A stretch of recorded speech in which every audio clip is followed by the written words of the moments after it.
안녕하십니까. 저는 이제 30대 후반이 된 남성입니다.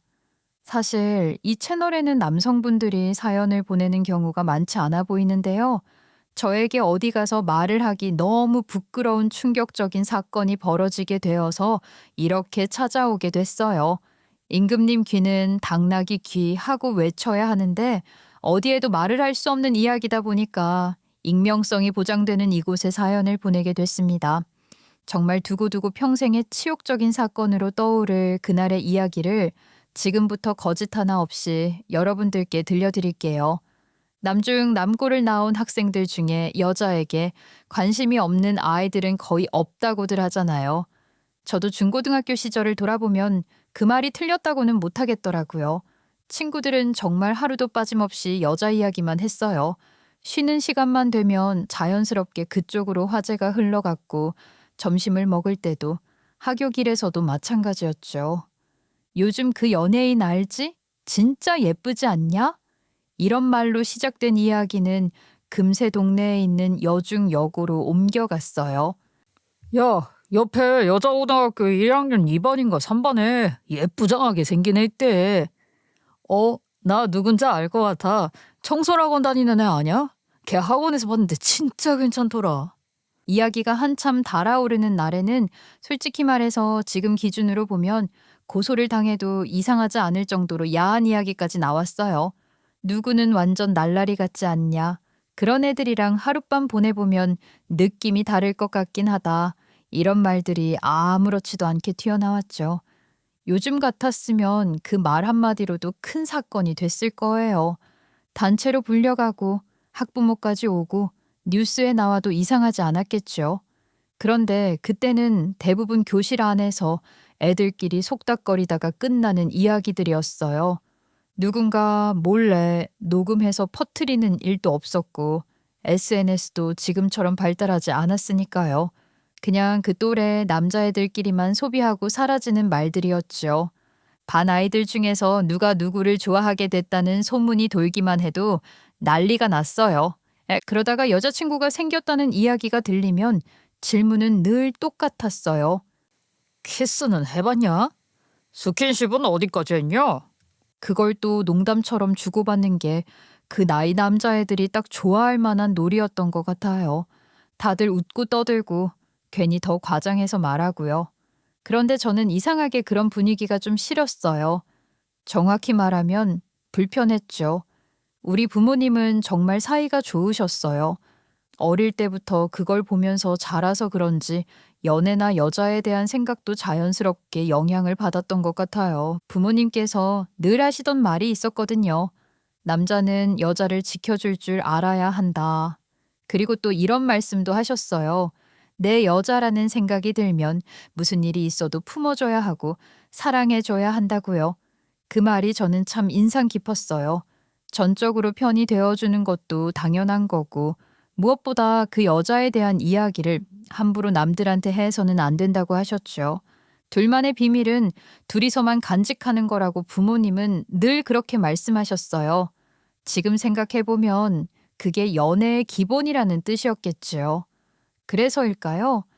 같은 반 친구들이 자기 여자친구 몸매가 끝내준다느니, 키스를 잘한다느니, 안아봤을 때 느낌이 다르다느니 하는 말을 할 때마다 저는 속으로 고개를 갸웃했어요. 왜 저런 이야기를 굳이 남들한테 하지? 그런 생각이 들었거든요. 자랑인 것 같지도 않고 멋있어 보이지도 않았어요. 오히려 너무 철없어 보였죠.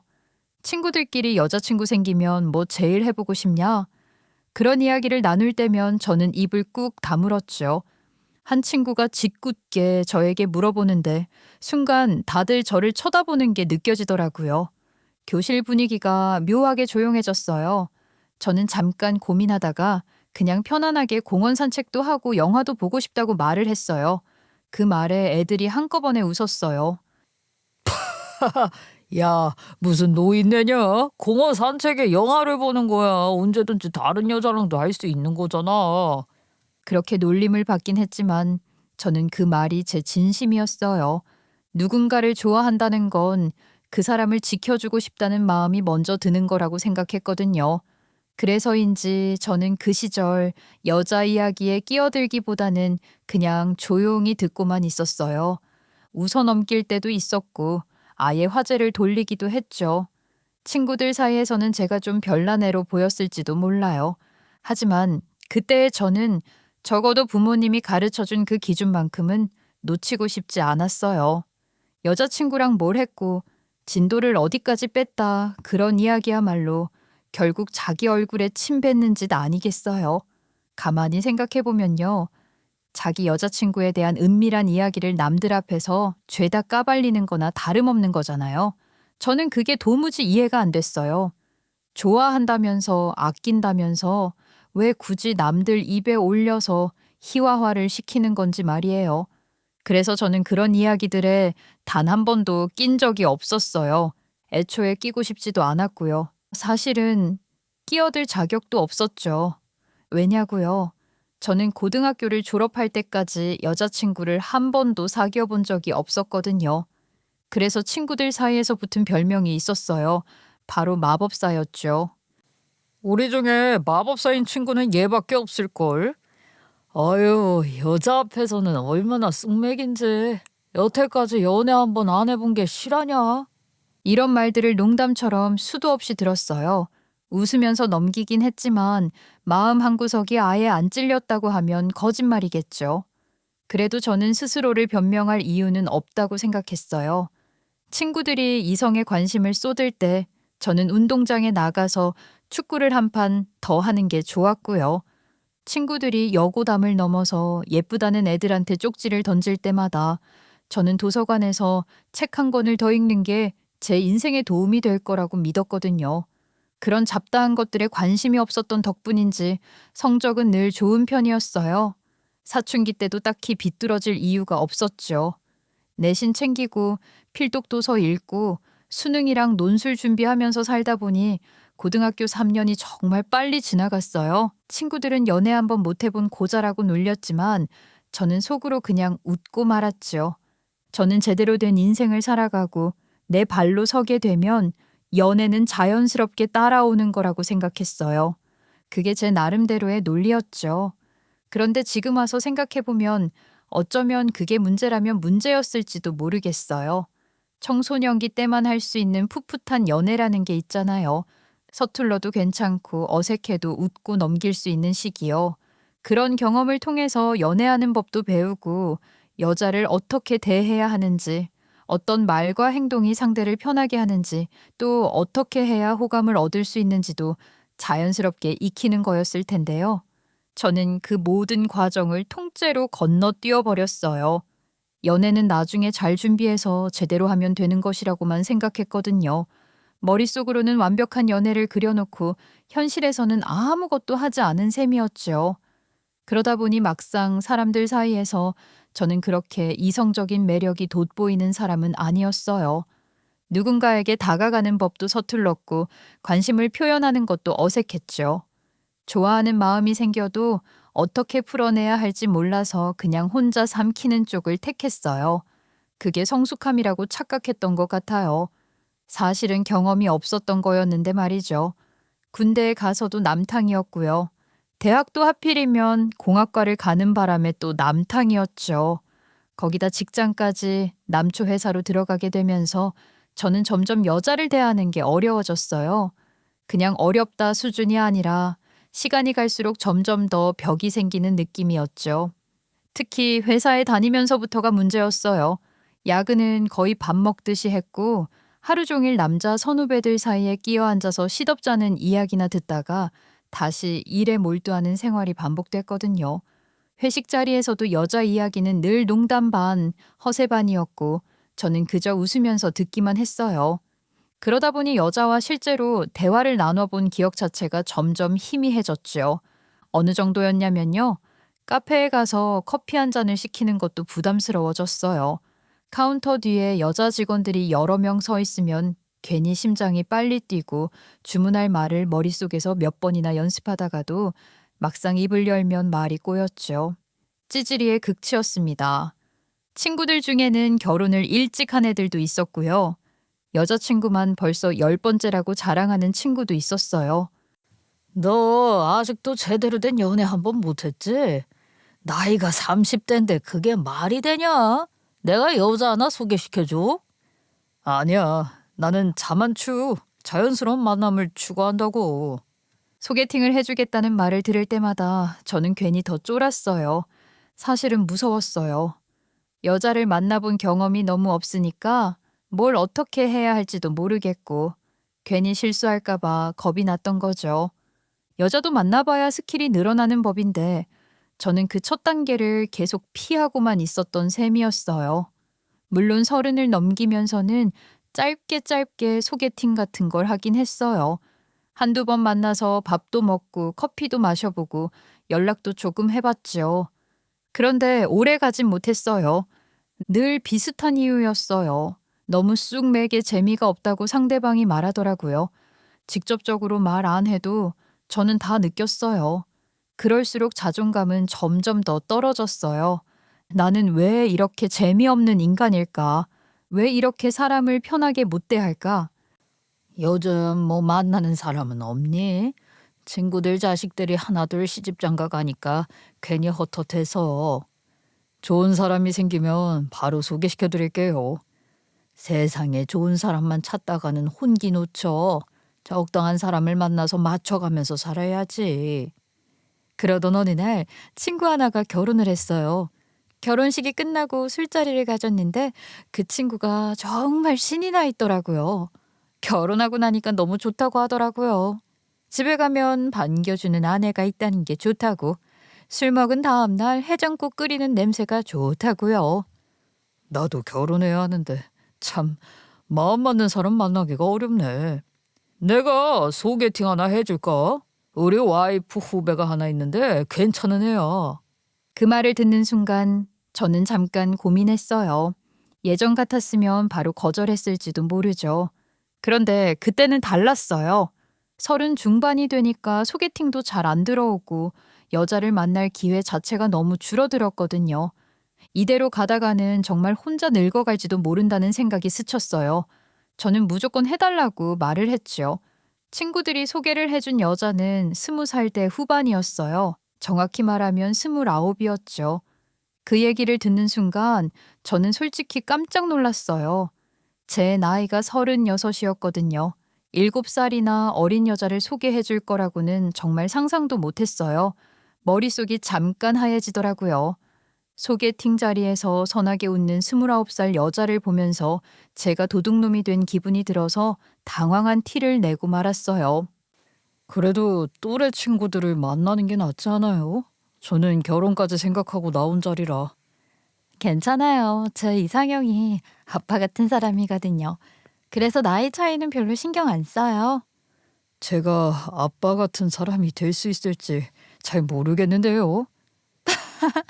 왜 이렇게 진지하세요? 뭐 어때요? 지금 당장 결혼하자는 것도 아닌데요. 천천히 서로 알아가면 되는 거죠. 근데 제가 선배한테 듣기로는 해외 출장이 많은 편이라고 들었는데 우리 데이트는 언제예요? 제가 해외 기반으로 둔 인터넷 사이트 운영 회사에서 일하고 있다는 얘기를 친구한테 들었는지 이미 알고 있더라고요. 출장이 잦은 편이긴 했어요. 정말 바쁠 때는 한 달에 2번씩 나갔던 적도 있었고요. 그래서 저는 잠깐 고민하다가 솔직하게 말했어요. 아마 출장 안 갈 때요. 그럼 출장이 없는 평일이랑 주말은 전부 제 거네요? 그 말투가 너무 당당해서 순간 말문이 막혔어요. 어려서 그런 건가 라는 생각도 들었고 동시에 이런 사람도 있구나 싶기도 했죠. 저는 누군가에게 이렇게 당연하게 요구를 받아본 적이 거의 없었거든요. 사실 저는 늘 소극적인 사람이었어요. 좋아도 티를 잘 못 내고 먼저 다가가는 건 더더욱 못했죠. 그런데 이렇게 상대방이 먼저 다가와 주니까 이상하게 마음이 편해졌어요. 뭘 잘해야 한다는 부담도 줄었고요. 그냥 제 모습 그대로 있어도 괜찮다는 느낌이 들었어요. 그렇게 우리는 자연스럽게 만나기 시작했어요. 제가 출장을 가면 영상통화를 했고 돌아오면 밥을 먹었어요. 특별한 이벤트가 없어도 괜찮았고 괜히 멋있는 척을 하지 않아도 됐죠. 아내는 제가 말수가 적어도 괜찮다며 자기가 더 떠들면 된다고 웃었어요. 연애를 하면서도 저는 가끔 불안했어요. 이렇게 나이 차이 나는 게 정말 괜찮을까? 내가 너무 재미없는 사람은 아닐까? 그런 생각이 들 때마다 아내는 단순하게 말했죠. 지금 좋으면 된 거 아니에요? 그 말이 참 이상하게 힘이 됐어요. 그렇게 1년 정도 연애를 했고 부모님이 바라던 대로 정말 자연스럽게 결혼 이야기가 나오게 됐어요. 사실 저는 아직도 프로포즈는 남자가 해야 한다는 생각이 남아 있었는데요. 그마저도 제 예상과는 달랐어요. 프로포즈를 먼저 한 건 아내였어요. 어느 날 갑자기 진지한 얼굴로 말하더라고요. 내가 30 되면요. 갑자기 너무 나이 들어버린 느낌이 날 것 같아요. 그래서요. 하루라도 빨리 결혼해서 안정을 찾고 싶어요. 우리 결혼할래요? 그 말을 듣는 순간 저는 머릿속이 복잡해지기보다는 오히려 조용해졌어요. 이상하게 겁이 나지 않았거든요. 그동안 제가 그렇게 두려워하던 연애와 결혼이 그 순간에는 그냥 자연스러운 선택처럼 느껴졌어요. 그래서 저는 고개를 끄덕였어요. 그렇게 저는 늘 한 발 늦다고 생각했던 인생에서 처음으로 누군가의 손에 이끌려 제자리로 들어오게 됐어요. 그리고 그 선택이 적어도 그때의 저에게는 가장 용기 있는 선택이었어요. 저는 거절을 할 이유가 없었어요. 그때의 나는요. 연애도 결혼도 늘 한 발 늦다고 느끼며 살아왔던 사람이었고 누군가가 이렇게 분명하게 손을 내밀어주는 상황 자체가 흔하지 않았으니까요. 그래서 아내가 결혼하자고 했을 때도 크게 망설이지 않았던 것 같아요. 아내의 직업은 블로거였어요. 처음에는 저도 흔히 생각하는 맛집 블로거나 일상 기록을 하는 그런 블로그인 줄 알았죠. 그런데 이야기를 들어보니까 그게 아니더라고요. 블로그를 통해 물건을 판매하고 거기서 수익을 얻는 일을 한다고 했어요. 요즘 말로 하면 1인 사업자 같은 느낌이었죠. 그래서인지 아내는 가끔 저녁만 되면 오늘은 라이브 방송 있어 이렇게 말을 하곤 했어요. 그러면 2시간 정도는 연락이 뚝 끊겼죠. 처음에는 조금 낯설었어요. 저녁 시간에 연락이 안 되는 게 익숙하지 않았거든요. 그래도 아내는 늘 미리 말을 해줬고 방송이 끝나면 끝났다고 먼저 연락을 해왔어요. 결혼하면 그 라이브 방송은 어떻게 할 거야? 신혼집에서도 가능하려나? 글쎄, 방해꾼이 있으면 안 되긴 해서. 당신 목소리나 소음이 들어가면 좀 그렇거든. 그냥 최대한 줄이면 돼. 낮에 해도 돼. 어차피 당신이 낮에 출근하고 없으니까. 낮 시간보다야 밤 시간이 더 잘 팔리긴 하지만 그래도 어쩌겠어. 그 말을 듣고 나니까 괜히 제가 더 미안해지더라고요. 본인 일인데도 제 생활 패턴에 맞추겠다고 자연스럽게 말하는 게 고마웠어요. 한 번은 아내의 라이브 방송이 문득 궁금해진 적도 있었어요. 그래서 장난처럼 사이트 주소 좀 알려달라고 말했는데 아내가 손사래를 치면서 웃더라고요. 물건을 팔기 위해서 이쁜 척도 많이 하고 말도 많이 하고 하는 모습을 보여주기 부끄럽다고 하더라고요. 괜히 더 묻지 않았어요. 사실 꼭 봐야 할 이유도 없었고요. 그래도 생활비를 꼬박꼬박 보태는 걸 보면 방송이 잘 되긴 하는구나 정도는 짐작할 수 있었어요. 돈 이야기를 숨기거나 얼버무린 적은 없었거든요. 아내는 사실 엄청나게 가난한 집 딸이었어요. 그건 결혼 이야기를 꽤 진지하게 나눈 뒤에야 알게 됐죠. 첫 만남 때만 해도 저는 전혀 그렇게 생각하지 못했어요. 아내는 늘 옷을 깔끔하게 잘 입었고 명품 가방도 들고 다녔으니까요. 솔직히 말하면 집안 형편이 나쁘다는 인상은 전혀 없었어요. 그런데 어느 날 아내가 조심스럽게 이야기를 꺼냈어요. 들고 있는 가방은 친구들이 생일 때 선물을 해준 가짜 가방이라면서 옷도 인터넷에서 구매한 저렴한 것들이라고 자기네 집 형편이 좋지 않다고요. 집에 빚이 있다는 사실을 털어놓는데 그 말을 들었을 때 솔직히 놀라긴 했어요. 하지만 실망스럽거나 화가 나지는 않았어요. 숨기려고 속인 느낌도 아니었고요. 그냥 아내가 살아온 방식이 조금 더 버거웠구나 싶었죠. 그래서 결혼할 때 제가 모아둔 돈 중 일부를 빚 갚는데 보태주기도 했어요. 큰 돈은 아니었지만 그때의 제 마음은 그랬어요. 이제는 한 가족이니까요. 아내는 물건을 팔아서 번 수익의 일부를 친정에 보내고 있었어요. 이번 달에는 생활비 건너뛰어도 돼? 괜찮아. 나 상여금 나오잖아. 그리고 생활비 너무 무리하지 않아도 돼. 나 돈 잘 벌어. 우리 집에서 이자 나가는 게 좀 힘들다고 그러시네. 미안해. 나도 가족 구성원으로 도움이 되고 싶은데 당신이 빚도 일부 갚아줬잖아. 그 말을 아무렇지 않게 하는데 저는 그게 더 마음에 걸렸어요. 본인도 빠듯할 텐데 가족을 놓지 못하는 모습이 안쓰러웠거든요. 그러다 어느 날 제 적금 하나가 만기가 됐어요. 사실 그 돈은 원래 다른 계획이 있었던 건 아니었어요. 그냥 차곡차곡 모아두던 돈이었죠. 그런데 그때 문득 그런 생각이 들더라고요. 이 돈이 지금 가장 필요한 곳이 어딜까? 그래서 그 돈을 전부 처가 빚 갚는 데 쓰기로 했어요. 큰 결심이었지만 이상하게도 후회는 없었어요. 아내에게 그 사실을 말했을 때 아내는 한동안 말을 못하더니 갑자기 울기 시작했어요. 정말 서럽게 울더라고요. 미안하고 너무 고맙다고 아내는 울면서 계속 그 말만 했어요. 결혼 준비 시작하고 나서 빚 있다고 말을 해서 놀랐지. 빚 있는 거 숨기려고 숨긴 거 아니야. 내가 갚을 수 있을 거라고 생각했어. 그래서 말을 안 한 거야. 빚 갚는 게 쉬운 일이 아니더라. 그리고 당신이 진 빚도 아니었잖아. 그때 저는 우리가 힘들게 살고는 있지만 그래도 서로 믿고 있다는 생각이 들었어요. 아내가 아등바등 살아온 이유도 제가 그 손을 잡아주고 싶었던 이유도 다 같은 방향이라고 믿었죠. 그날 저는 아내를 꼭 안아주었어요.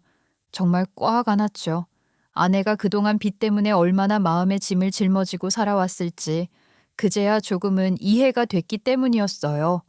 겉으로는 늘 씩씩한 척 웃고 있었지만 속에서는 얼마나 조마조마했을까 싶더라고요.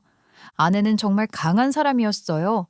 가족을 위해서라면 두 팔 걷어붙이고 뭐든 해내는 사람이었지요. 물건 판매도 그냥 취미처럼 하는 게 아니라 잘 팔려야만 수익이 나는 구조다 보니 스트레스가 상당했을 텐데도 그걸 저 앞에서는 거의 내색하지 않았어요. 라이브 방송 준비를 하다가도 우리 집에 무슨 행사가 있다 싶으면 일을 접고 달려왔어요. 김장이 있으면 김장, 부모님 생신이면 생신. 정말 빠지는 법이 없었어요. 며느리의 도리라고 말을 하는데 고맙더라고요. 아무래도 해외 출장이 잦은 편이어서 저는 사비로 같이 해외 출장을 가자고 물어본 적도 있었어요. 내내 일만 하는 것이 아니니까 저녁에 같이 관광도 할 수 있다고 말을 했는데 아내는 제가 없을 때 일을 몰아서 하는 편이 돈을 더 벌 수 있어서 좋다고 하더라고요. 그 말을 들으면서도 저는 마음 한구석이 계속 찜찜했어요. 아내가 괜찮다고 말할수록 오히려 더 혼자서 다 떠안고 있는 건 아닐까 싶었거든요. 사실 저는 아이를 빨리 가지고 싶었어요. 아내 나이가 아직 어리긴 했지만 제 나이가 있다 보니까요. 하루라도 젊을 때 체력 있을 때 아이를 키우고 싶다는 생각이 컸어요. 그래서 조심스럽게 이야기를 꺼낸 적이 있었죠. 나는 슬슬 우리가 아이를 가지는 것이 좋을 것 같은데 내가 나이도 있고.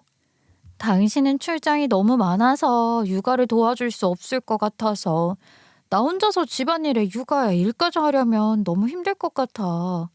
그래도 내가 육아휴직 내고 하면 괜찮지 않을까? 그럼 우리 생활비는 어떻게 해? 너무 이기적인 말 같아. 저는 그 말에 조금 놀랐어요. 그동안 늘 가족이 최우선이라고 말하던 사람이었거든요. 처가빚 이야기할 때도 가족이니까 같이 가야 한다고 했던 아내였는데 아이 이야기만 나오면 이렇게 선을 긋는 게 의외였어요. 물론 저도 인정할 건 인정했어요. 제가 육아에 많이 참여하지 못할 가능성이 크다는 건 사실이었으니까요. 그래서 억지로 밀어붙이고 싶지는 않았어요. 그런데 마음 한켠에서는 자꾸 의문이 들었어요. 처가의 빚도 상당 부분 갚았고 제 적금까지 깨서 정리해줬잖아요. 당장 큰돈이 계속 들어갈 상황은 아니라고 생각했어요. 게다가 제가 돈을 못 버는 것도 아니었고 오히려 잘 버는 편이었죠. 그런데도 아내는 여전히 돈 버는 일에 너무 매달려 있는 것처럼 보였어요. 저는 속으로 계속 생각했어요. 왜 이렇게까지 돈에 집착할까? 우리가 지금 그렇게까지 불안한 상황인가? 물론 아내가 책임감이 강해서 그렇다고, 가족을 생각해서 그렇다고 스스로를 설득해 보기도 했어요. 그런데 아이 이야기만 나오면 단호하게 거절하는 모습을 보면서 마음 한구석이 계속 걸렸어요. 말로는 가족을 위한다고 하면서 정작 우리 가족의 미래가 될 아이 이야기는 피하는 게 이상하게 느껴졌거든요. 그때까지만 해도 저는 그냥 생각이 많아진 거라고 괜한 걱정이라고 넘기려고 했어요. 내가 처가 빚을 좀 더 갚아볼게. 당신은 집에서 여유를 가지다가 아이 가질 준비하는 건 어때?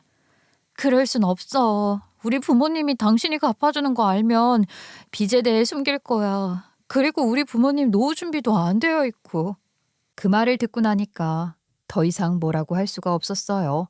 사실 장인어른 장모님이 빚을 갚느라 노후 자금을 제대로 모으지 못한 건 사실이었거든요. 그건 제가 모른 척 할 수 있는 문제가 아니었어요.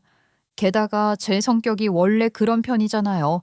누군가가 하자는 대로 따라가는 쪽이고 갈등을 만드는 걸 정말 싫어하는 사람이었어요.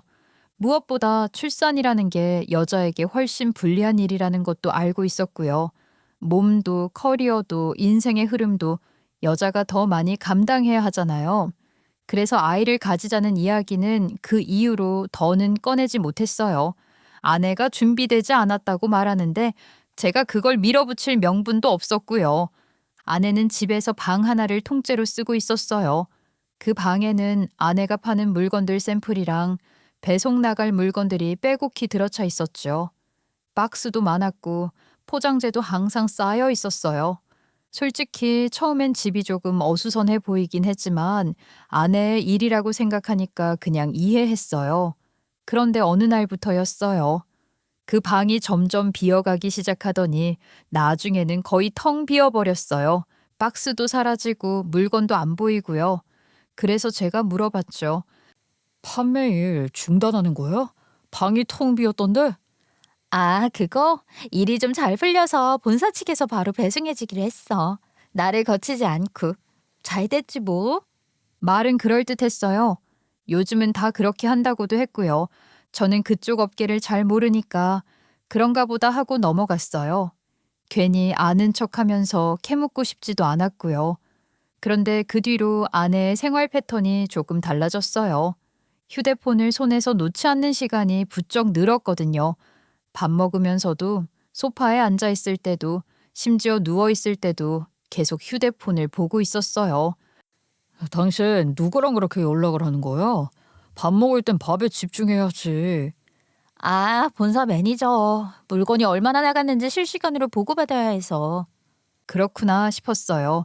저는 그쪽 세계를 잘 모르니까 실시간 보고가 중요한가 보다 하고 또 넘어갔죠. 솔직히 말하면 저는 아내를 의심할 만큼 예민한 사람도 아니었어요. 그동안 아내가 가족을 위해 얼마나 애써왔는지 알고 있었고 돈 문제로 거짓말을 할 사람이라고는 생각하지 않았거든요. 그렇게 시간이 조금 흘렀어요. 그러던 어느 날 아랫집에 새로운 부부가 이사를 왔어요. 원래 아랫집에는 노부부가 살고 계셨는데 노양원으로 들어가신다고 집을 내놓으셨다는 얘기를 들었거든요. 그래서 또 연세 지긋한 분들이 들어오겠거니 했는데 웬걸요. 우리랑 나이대가 비슷해 보이는 젊은 부부가 이사를 온 거예요. 처음에는 그냥 그런가 보다 했어요. 그런데 희한하게도 남편들은 다 비슷한 건지 우리의 행사액이 조금 닮아 있었어요. 체형도 비슷했고 옷 스타일도 비슷했죠. 가끔 엘리베이터에서 마주치면 괜히 서로 힐끔힐끔 보게 되더라고요. 그러던 어느 날이었어요. 엘리베이터에서 마주쳤는데 둘 다 같은 패딩을 입고 있었던 거예요. 완전히 똑같은 디자인이었어요. 저도 순간 웃음이 나왔고 그쪽도 마찬가지였죠. 그때 아내가 먼저 말을 걸었어요. 이 패딩 홈쇼핑에서 산 거죠? 보아하니 딱 와이프가 사준 옷 맞춰 입은 느낌인데. 맞아요. 우리 와이프가 홈쇼핑에서 샀다고 하더라고요. 혹시 그쪽도? 그렇게 웃으면서 자연스럽게 이야기가 이어졌어요. 어디서 샀느니, 가성비가 어떻다느니 그런 시시한 이야기들이었죠. 그렇게 인사를 나누다 보니 자연스럽게 친해지게 됐어요. 이름도 알게 되고 서로 어디 사는지도 알게 되고요. 그때까지만 해도 저는 정말 아무 생각이 없었어요. 그냥 이웃이 생겼구나 정도였죠. 하루는 해외 출장을 마치고 집으로 돌아오는 길이었어요. 몸도 마음도 지쳐서 그냥 빨리 씻고 쉬고 싶다는 생각밖에 없었죠. 엘리베이터를 타려고 하는데 마침 아랫집 남자랑 같이 타게 됐어요. 몇 번 얼굴을 봤던 사이라 가볍게 고개만 끄덕였는데 그 사람이 갑자기 말을 걸더라고요. 혹시 집에서 운동 같은 거 하세요? 아니면 안마의자라도 있으신가? 아니요, 둘 다 안 하는데요. 왜요? 아니요. 윗집에서 소음이 꽤 심해서요. 쿵쿵거리는 소음. 홈트라도 하시는 줄 알았어요. 제가 출장을 다녀와서 몰랐네요. 주의하겠습니다. 낮에는 그래도 견딜만 하다고 그러는데 밤에도 쿵쿵거릴 때가 있더라고요. 저희 아내가 임신을 해서 예민하거든요. 매일은 아니고 며칠 그랬다는 말이었어요. 저는 순간 머릿속으로 계산을 했죠. 그 며칠 전부 제가 집에 없던 날들이었거든요. 그렇게 말하고 엘리베이터에서 내렸어요. 별일 아니겠지 싶었죠. 집에 와서 아내에게 물어봤어요. 여보, 요즘 나 없을 때 운동이라도 해? 아랫집에서 시끄럽다고 하길래. 어머, 그래요? 운동한다고 음악 틀어놓고 춤을 좀 췄더니 주의할게. 그렇게 잘 마무리되는 줄 알았죠. 다음 날 아침 출근해서 자리에 앉자마자 부장님께서 급하게 저에게 출장을 다시 갔다 오라고 하는 게 아니겠어요? 출장에서 돌아온 지 며칠 되지도 않았는데 일본 측 지사에 큰 문제가 생겨서 서버 관리를 하러 제가 가야 한다고 하는 겁니다. 아내에게 급하게 말을 하니 아내가 짐을 싸두겠다고 하더라고요. 집에 들러서 인사도 제대로 못하고 저는 아내가 싸준 가방을 들고 공항으로 갔어요. 제일 빠른 비행기가 저녁 비행기라 공항에서 밥도 먹고 입국 심사 대기 시간도 기다리고 있었죠. 그때 회사에서 다시 전화가 왔어요. 이야, 이거 미안해서 어쩌지? 서버가 안정화가 됐다고 안 와도 된다네. 이참에 내일까지 푹 쉬어. 내가 회사에는 말 잘해놓을 테니까 바로 퇴근하고. 전화를 끊고 나니까 진짜 말 그대로 이게 웬 떡이냐 싶더라고요. 시계를 보니까 아직 퇴근 시간보다도 이른 시간이었어요. 매일 야근하다가 일찍 집에 들어간다고 생각하니 아내랑 외식이라도 해야겠다 싶었어요. 마침 출장도 취소됐고 서프라이즈로 집에 가면 좋아하지 않을까 싶었죠. 그래서 일부러 연락도 안 하고 집으로 갔어요. 혹시나 해서 마스크도 꼼꼼히 쓰고요. 엘리베이터를 타고 올라가면서 괜히 심장이 좀 빨리 뛰더라고요. 현관 앞에 서서 초인종을 딱 한 번 눌렀어요. 그런데 문이 바로 안 열리더니 잠시 후에 현관문이 빼꼼 열렸어요. 아내가 헐레벌떡 가운 같은 걸 걸친 채로요. 머리도 제대로 안 말린 것처럼 보였고 얼굴도 이상하게 붉었어요. 그 순간 아내의 눈이 제 얼굴이 아니라 제 패딩 쪽으로 먼저 가더라고요. 어머, 아랫집 사시는 분이시죠? 그 목소리가 너무 낮고 급했어요. 저는 순간 아무 말도 못했어요. 아내는 저를 제대로 보지도 않고 말했거든요. 제가 출장길을 떠난 줄 알았으니까 같은 패딩을 입은 아랫집 남자로 착각을 한 듯 했어요. 죄송해요.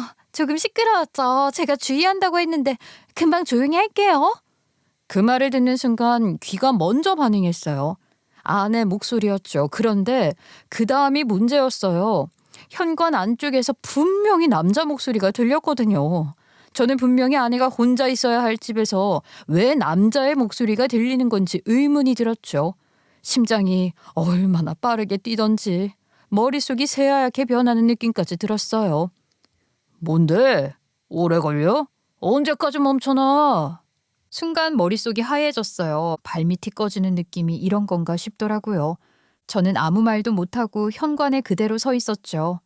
그 사이 아내는 방 쪽을 향해 소리를 쳤고 다시 저를 보면서 어색한 얼굴을 하는데 저는 아내가 얼마나 정신이 없으면 마스크를 끼고 있다고 해도 저를 못 알아볼까 싶더라니까요.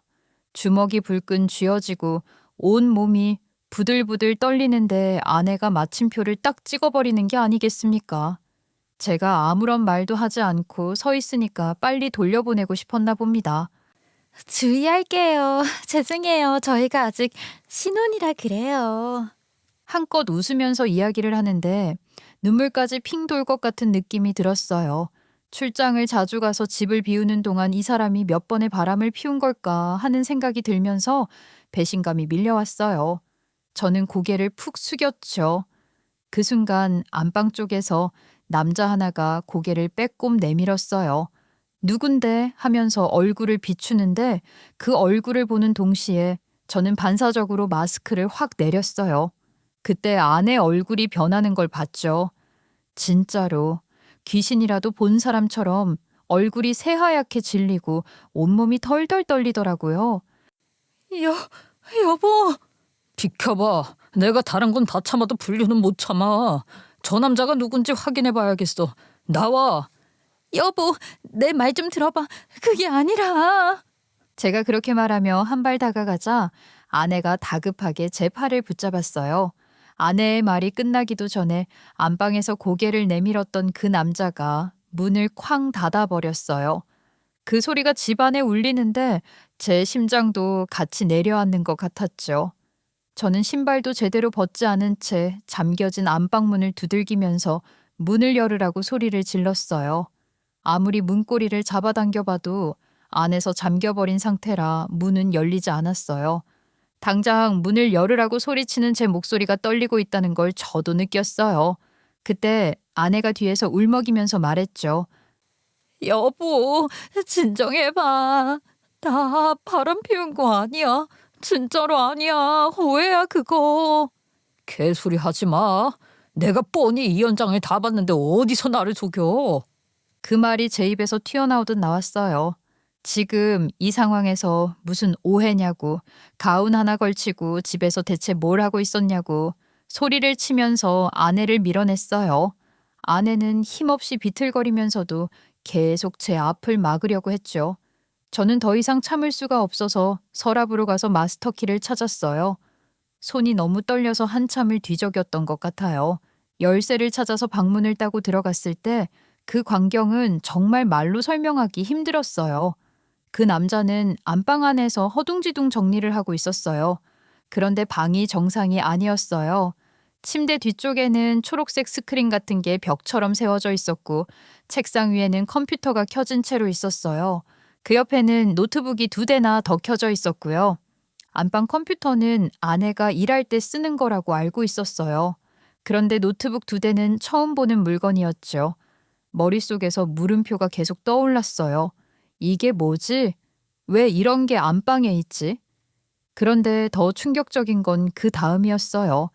책상 옆에 스탠드형 카메라가 하나 서 있었고 컴퓨터 모니터 쪽에도 또 다른 카메라가 설치돼 있었거든요. 딱 봐도 그냥 개인 작업 공간이 아니라 작은 방송국 같은 느낌이었어요. 조명도 이상하게 밝았고요. 그 남자가 노트북을 황급히 닫고 뭔가를 챙기려 하길래 제가 바로 말했죠. 가만히 안 있으면 경찰 부를 겁니다. 경찰서 가서 다 밝혀낼 거라고. 그러자 그제서야 움직이던 손을 멈추더라고요. 뒤에서 아내가 흐느끼면서 여보 내가 잘못했어 오해야 하면서 말을 하는데 그 소리가 귀에 잘 들어오지도 않았어요. 그때 아내 가운이 완전히 풀려 있는 게 눈에 들어왔거든요. 그 모습 하나만으로도 머리가 멍해졌어요. 이 상황이 현실인지 제가 지금 뭘 보고 있는 건지 도저히 이해가 되지 않았죠. 그날 안방 공기, 조명, 소리, 아내의 떨리는 목소리까지 전부 아직도 선명하게 기억나요. 그 순간부터 제 인생이 완전히 다른 방향으로 꺾였다는 것도요. 가운 안쪽이 자꾸 눈에 밟혔어요. 처음엔 상황이 너무 충격적이라 제대로 보지도 못했는데 정신이 조금 돌아오니까 그 옷차림이 너무 이상하더라고요. 이게 뭐지? 하는 생각이 먼저 들었어요. 인터넷에서 한 번쯤은 본 적 있는 그런 옷들이었어요. 코스프레 의상이라고 치면 쏟아져 나오는 것들 있잖아요. 커플들이 기념일에 이벤트랍시고 입는 솔직히 말하면 좀 야시시한 옷들이요. 메이드복이니 교복이니 하는 그런 것들이요. 할로윈 날 이태원에서 젊은 애들이 입고 돌아다닐 것 같은 우리 집 안방과는 너무 안 어울리는 옷이었죠. 저도 모르게 손이 나갔어요. 가운을 확 젖혔는데 그 순간 정말 눈앞이 캄캄해졌어요. 가관이라는 말 말고는 딱히 표현이 안 되더라고요. 아내는 메이드복을 입고 있었는데 치마가 너무 짧아서 조금만 움직여도 엉덩이가 다 보일 것 같은 길이었어요. 다리에는 망사 스타킹까지 신고 있었고요. 그제야 아내 얼굴 화장이 눈에 들어왔어요. 평소랑은 완전히 달랐어요. 눈 화장은 유난히 진했고 입술색도 낯설 정도로 강했죠. 왜 그동안 이상하다는 생각을 못했나 싶을 정도였어요. 당신 꼴이 이게 다 뭐야? 제 입에서 나온 목소리가 제가 들어도 떨리더라고요. 그 말을 듣자마자 아내는 그대로 무너졌어요. 눈물이 왈칵 쏟아지듯 흘러내리더니 제대로 서 있지도 못하고 울기 시작했죠. 저는 더 이상 아내 얼굴을 볼 수가 없어서 그대로 그 남자에게 다가가 멱살을 잡았어요. 당신이 말을 해봐요. 이게 대체 뭡니까? 저는 매니저예요. 체리 방송 매니저요. 그 남자는 겁에 질린 얼굴로 제 손을 붙잡지도 못한 채 더듬더듬 말을 꺼냈어요. 그 말을 듣는 순간 속에서 매니저라는 단어만 맴돌았어요. 아니, 평범하게 블로그 하던 우리 아내한테 무슨 매니저가 붙어요? 도무지 이해가 안 됐죠. 그래서 소리를 높였어요. 매니저라니 그게 무슨 소리입니까? 말이 되게 설명해요. 내가 이해할 수 있게. 그 순간 정막이 휘가 맞고 아내는 소리를 내서 흐느끼기 시작했어요. 평소 같으면 사랑하는 아내의 눈물에 가슴이 찢어지게 아팠겠지만 지금은 제 상처로 그런 생각을 할 수 있는 상태가 아니었죠. 아내는 한참을 울었고 매니저라고 말을 하는 남자는 발만 동동 구르고 있었어요. 차마 수습하지 못한 노트북을 계속 바라보고 있는데 정말 답답하더라고요. 윽박을 몇 번 더 지르고 정말 개판이 나야지만 말을 할 거냐고 난리를 치는데 아내가 말을 하더라고요. 그 말이 귀에 들어오는 순간 저는 아무 말도 할 수가 없었어요. 여보, 미안해. 나 사실 성인방송 플랫폼에서 방송을 하면서 돈을 벌고 있었어. 아내는 성인방송 플랫폼에서 방송을 하는 BJ였어요. 진짜 상상도 못했던 이야기였죠. 아내가 블로그를 했던 건 사실이었고 라이브 방송으로 물건을 팔았던 것도 맞았어요. 하지만 인플루언서라고 할 정도는 아니어서 물건이 생각만큼 잘 팔리지 않았고 결국 물건을 공급해주던 업체랑 계약이 종료됐다는 거예요. 그리고 돈이 필요해서 이것저것 알아보던 와중에 성인 방송을 하면 돈을 엄청 잘 번다는 이야기를 듣고 시작하게 됐다는 거였죠. 그 말을 듣는 내내 저는 멍하니 서 있었어요. 현실감이 전혀 없었거든요. 숨이 막히는 느낌이 들었고 다리가 풀릴 것 같았어요. 그제야 안방에 켜져 있던 컴퓨터랑 노트북 화면이 눈에 들어왔어요. 화면 한쪽에 후원 내역이 쉴 새 없이 올라가고 있었는데 액수가 장난이 아니더라고요. 적게는 몇만 원, 많게는 100만 원이 훌쩍 넘는 금액까지 줄줄이 찍혀 있었어요. 그 숫자들을 보는 순간 머릿속이 완전히 하얘졌어요. 이게 내가 알고 있던 아내가 맞나? 그 생각 하나만 계속 맴돌았어요. 그러니까 돈이 필요해서 이런 옷을 입고 지금 이 꼴로 방송을 하면서 돈을 벌고 있었던 거야? 이게 술집에서 일하는 거랑 뭐가 달라? 빚 때문에 그랬어. 나도 돈이 너무 필요해서. 그건 변명이라고 할 수 없지. 내가 돈을 못 벌어? 우리가 당장 굶어 죽을 상황이야? 애가 있는 것도 아닌데 왜 이런 짓까지 해가면서 돈을 벌어야 했던 거야? 미안해. 내가 그동안 당신을 속이고 있었어. 어떻게든 내가 다 해결할 수 있을 줄 알았어. 또 뭔데? 나한테 또 뭘 숨기고 있었던 건데? 도대체 내가 모르는 게 뭐냐고? 우리 친정집에 빚이 있다고 한 거, 친정에 돈을 보내느라 일을 해야 한다고 했던 거 전부 거짓말이었어. 사실 빚을 진 쪽은 우리 부모님이 아니라 나였어.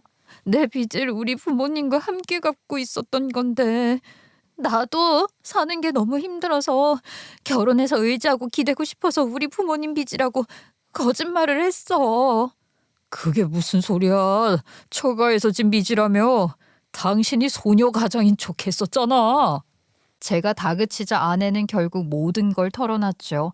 아내가 사실은 어릴 때부터 불법 도박 사이트에 빠졌다는 거였어요. 처음엔 10,000원, 20,000원이었다가 점점 금액이 커졌고 어느새 100만 원, 200만 원을 아무렇지도 않게 쓰게 됐다는 거예요.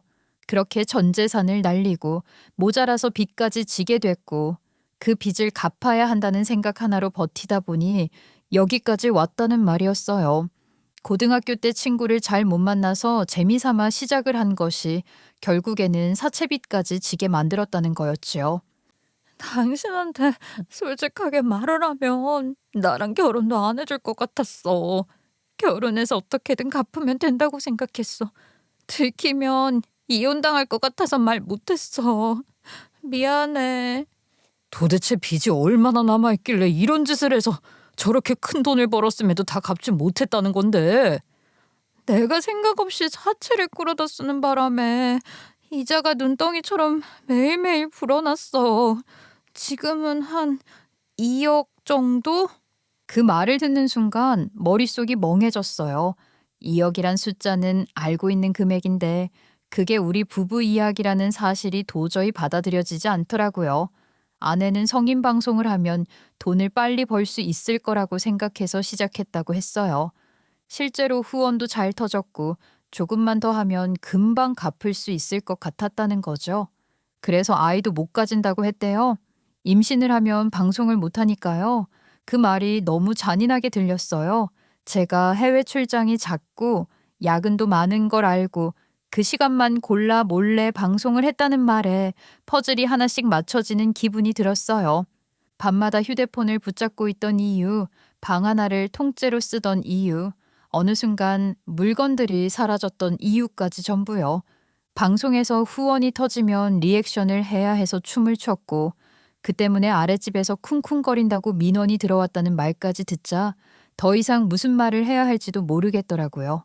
저는 그 자리에 멍하니 서서 초록색 스크린과 켜진 카메라, 아직 꺼지지 않은 모니터 화면을 바라봤어요. 아내가 울고 있다는 것도 그 남자가 옆에 서 있다는 것도 잠시 잊은 채로요. 이 모든 게 내가 믿고 살던 결혼 생활의 진짜 모습이었다는 사실이 너무 잔인했어요. 한순간에 무너졌고 그날 이후로 내 인생이 완전히 다른 방향으로 흘러가기 시작했다는 걸 그때는 아직 제대로 실감하지 못했지만요. 아내가 도대체 어떤 꼴로 어떤 방송을 했는지는 내가 직접 보고 판단해야겠다는 생각이 들었어요. 그래야 제가 지금 느끼는 이 분노랑 혼란이 단순한 감정이 아니라는 걸 나 스스로에게라도 확인할 수 있을 것 같았거든요. 그래서 떨리는 손으로 노트북을 열었고 남아있던 이전 방송 영상을 하나 틀었어요. 보는 순간 솔직히 말해서 숨이 막혔어요.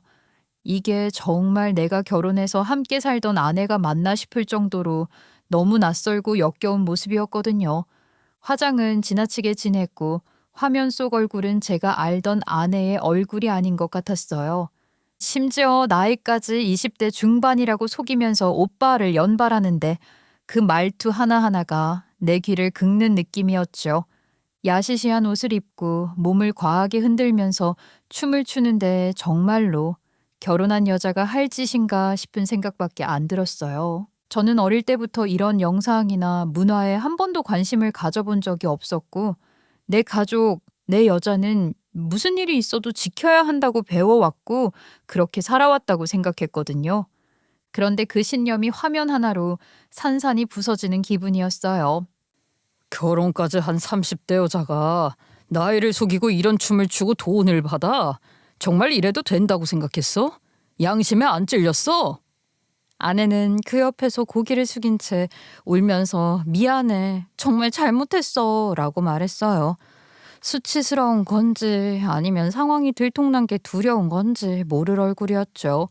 그런데 더 기가 막힌 건 그러면서도 변명을 멈추지 않았다는 거예요. 아내의 잘못했다고 빌고 비는 모습은 그저 지금 상황을 모면하려고 억지로 내뱉는 말처럼 느껴졌어요. 이렇게라도 해야 큰 돈을 벌 수 있어. 우리한테 당장 2억이 있는 것도 아니잖아. 도박은 치료받을게. 요즘 다들 이런 방송으로 쉽게 돈 벌어. 그 말을 듣는 순간 저는 머릿속이 텅 비어버렸어요. 아니, 이게 정상적인 사고인가요? 자기가 무슨 말을 하고 있는지도 모르는 것처럼 들렸어요. 돈의 논리로 모든 걸 합리화하고 있었고 그 기준에는 부부도 신뢰도 최소한의 선도 없었어요. 그래서 저는 더 이상 참지 않았어요. 나는 이런 천박한 행동을 하는 사람이랑은 더 이상 못 살아. 아이 없는 게 오히려 신의 한 수인 것 같네. 이혼하자. 여보, 내가 이렇게 될까봐 솔직하게 말을 하지 못했던 거라고. 이혼이라니? 그럴 수 없어. 나 진짜 끊을게. 마트라도 취직해서 제대로 벌게. 한 달에 이자만 몇백만 원인데 마트에서 200만 원 조금 넘게 벌어서 언제 2억을 갚아. 당신은 이미 돈의 맛을 봤어. 이런 방식으로 버는 돈. 그래서 절대 못 끊어. 난 그렇게 생각해. 지금 쫓겨나면 나 어디 가? 친정엔 절대 못 가. 나 한 번만 살려줘. 여보, 제발. 그 모습을 보면서도 이상하게 마음이 움직이지 않았어요. 오히려 이런 말이 먼저 떠올랐죠. 이 정도 결과도 예상 못하고 이런 일을 벌인 건가? 미안하지만 나는 이해 못해줘.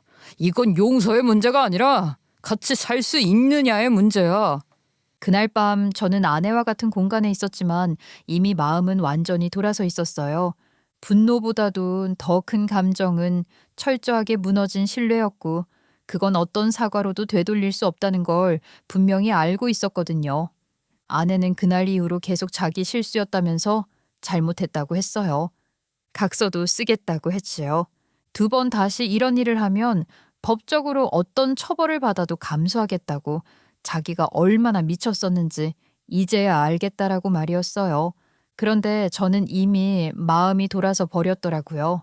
한 번 깨진 신뢰는 다시 붙여도 금이 간다는 생각이 머릿속에서 떠나질 않았어요. 사실 돈이라는 게 그렇잖아요. 쉽게 벌면 쉽게 쓰게 되는 게 맞고 그렇게 번 돈으로 위기를 넘기면 또다시 같은 선택을 하게 된다고 저는 생각했어요. 아내는 도박 중독 치료를 받겠다고 했지만 그걸 제가 끝까지 믿어줄 수 있을지는 솔직히 자신이 없었죠. 무엇보다도 가장 견딜 수 없었던 건 이 사실이 혹시라도 주변에 알려지면 어쩌나 하는 공포였어요. 회사 사람들, 친구들, 친척들의 시선들을 감당할 자신이 정말 없었거든요. 아니, 아무리 생각해도 우리는 여기까지인 것 같아.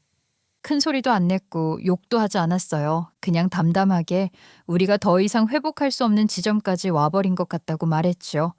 그리고 그날 밤 저는 조용히 짐을 싸서 본가로 돌아왔어요. 부모님은 제가 갑자기 캐리어까지 끌고 들어오니까 깜짝 놀라셨죠. 부부싸움이라도 했니?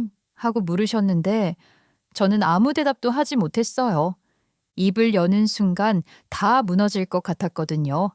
그런데 며칠 뒤 아내가 본가까지 찾아와서 현관 앞에서 잘못했다고 울면서 비는 바람에 결국 부모님도 모든 사실을 알게 되셨어요. 그날 부모님 얼굴은 아직도 잊히지가 않아요. 화보다도 실망보다도 충격 그 자체였죠. 결국 우리는 이혼을 했어요. 법적으로 아내가 저에게 위자료를 줘야 하는 상황이었지만 저는 받지 않겠다고 했어요. 누군가는 이해가 안 간다고 할 수도 있겠지만 그게 제가 사랑했던 사람에게 마지막으로 해줄 수 있는 배려라고 생각했어요. 원망으로 끝내고 싶지는 않았거든요. 아내가 그렇게 같이 있던 그 매니저와 실제로 불륜 관계는 아니었다는 점은 조사 과정에서 분명해졌어요. 방송 진행을 도와주는 계약 관계였다는 것도 사실이었고요. 그래도 제 마음이 돌아오는 일은 없었죠. 아내는 그 이후에도 몇 번 연락을 해와서 용서를 구했지만 저는 단 한 번도 마음이 흔들리지 않았어요. 사랑했던 사람에게 받은 상처는 이상하게 미련으로 남기보다는 차갑게 굳어버리더라고요. 이 일은 친구들에게도 제대로 말하지 못했어요. 말을 꺼내는 것 자체가 너무 수치스럽고 또 한편으로는 제가 너무 바보 같았다는 생각이 들어서였죠. 결국 저는 혼자 앓다가 심리상담까지 받게 됐어요. 상담사 앞에서 처음으로 이 이야기를 전부 꺼냈을 때 목이 막혀서 말을 잇지 못했죠.